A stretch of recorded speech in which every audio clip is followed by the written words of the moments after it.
ตัวผู้ดำเด้อนี่แหละ145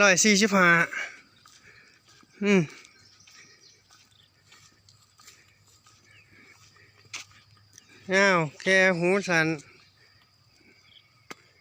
145ได้เด้พี่ในเมืองไทยแต่กี่มันเชื่องเดี๋ยวนี้มันคือสีมันตื่นผมใส่หมวกป่ะก็ไม่ได้นี่ถ่าย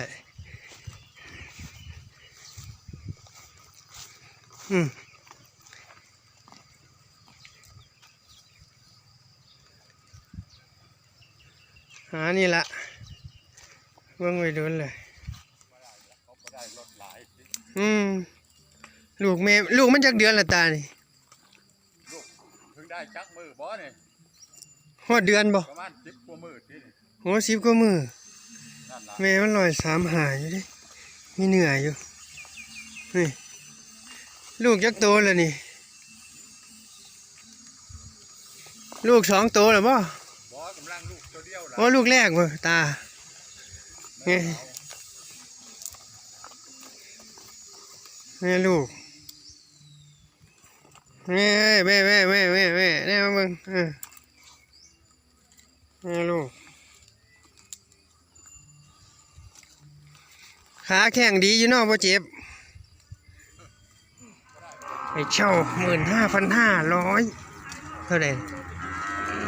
13738งัวผูนะครับมีการซื้อขายกันนะครับงัวผูขายแล้วขายไป15,500ส่วนงัวอ้วนนี่เงียบครับเวียดนามบ่เข้าเงียบนะครับนะงัวผูนะมีการซื้อขายนะครับงัวผูตอนนี้ผมทายนี่ประมาณบ่ายโมงครับเพราะแดดเอียดนะไม่ขายมือขายน้ำนะครับนะตรงนี้กลางลมเอาไปพี่น้อง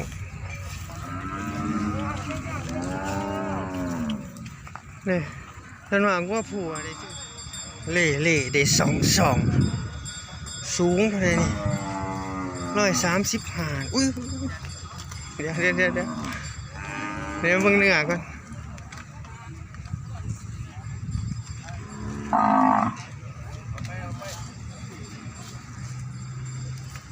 นั่นแหละเนื้อ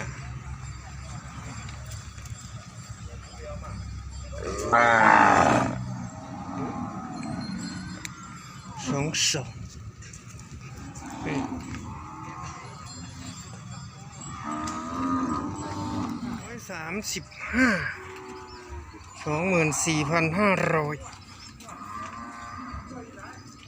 300 โลละ70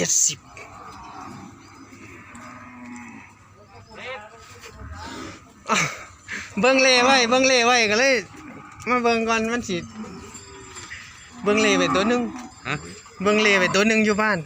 ไปวนเขา2 มื้อแล้วห้องจักบาทเขาพ่นว่าสิได้ฮู้ซื้อได้นะตัวนี้เขาขายแล้ว24,500ตัวนี้บ่ครับส่วนตัวฝุ่นจอยๆนั่น22,000ตัวนี้พอซื้อโน่ตัวนั้นดีมันจอยแห้งตัวนี้นี่พอซื้อแล้วงวดแล้วพี่น้องผมก็เบิ่งงัวใหม่ผมก็มาเบิ่งราคานะครับที่ผมทายนี่ก็ผมก็แบ่งปันนะครับแบ่งปันพี่น้องได้รู้ราคานะนี่มีเนื้อเนี่ยตัวนี้พอซื้อ24,500บ่ได้อยากเอางัวมาขาย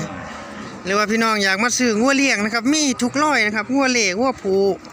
งัวจอยงัวโค้งนะครับมาหาเลือกซื้อเลี้ยงซื้อคุ้นได้นะครับนะมีวัวเยอะนะครับตลาดแยกกันช่างนาดหนึ่งกับ 1,200 ถึง 1,600 ตัวเลยทีเดียวนะครับนะเดี๋ยวมีโอกาสก็มาตลาดแยกกันช่างนะครับนะโฆษณาเจแล้วกันนะส่วนวันเสาร์นี่ก็ซื้อขายกันแต่เช้ามืดเลยพี่น้องนะครับนะจนหอด4-5 โมงเช้าเที่ยงพุ่นล่ะนะครับว่าหอดเที่ยงพี่น้อง4 โมงก็สิเริ่มถอยเริ่มไหว้แล้วนะครับนะมาวันศุกร์จะดีนะครับนะศุกร์นะครับมาชมนี่ตัวนี้ครับผมให้เบิ่งราคากันเลยตัวซ้ายมือ150ตัวขวามือนี่สูง145คู่นี้ขาย 61,000 บาทนะครับ ให้เบิ่งเนื้อหนังให้โอ้งัวสิลงแล้วพี่น้องงัวสิลงแล้ว150บ่ฮอดดีประมาณ174,748ก็ตีตัวละ 30,000ได้พี่น้องนะ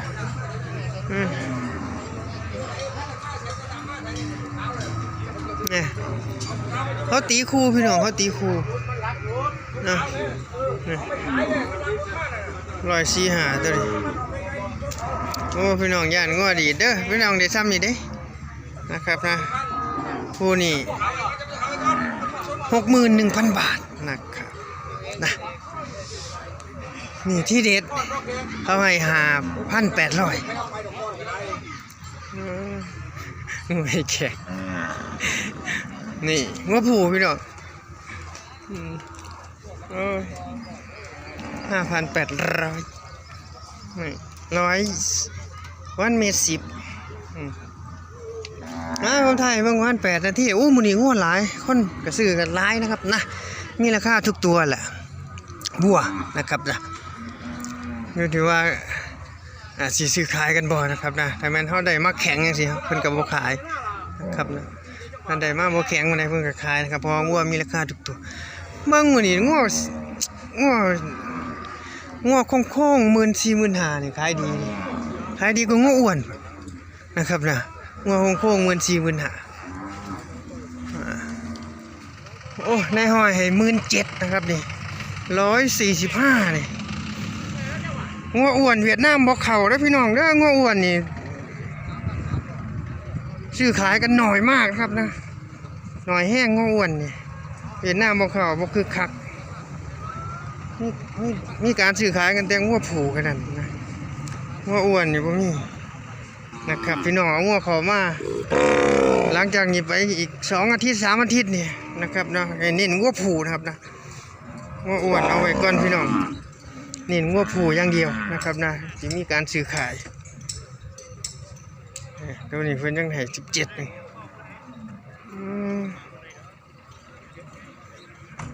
เดี๋ยวผมจะขึ้น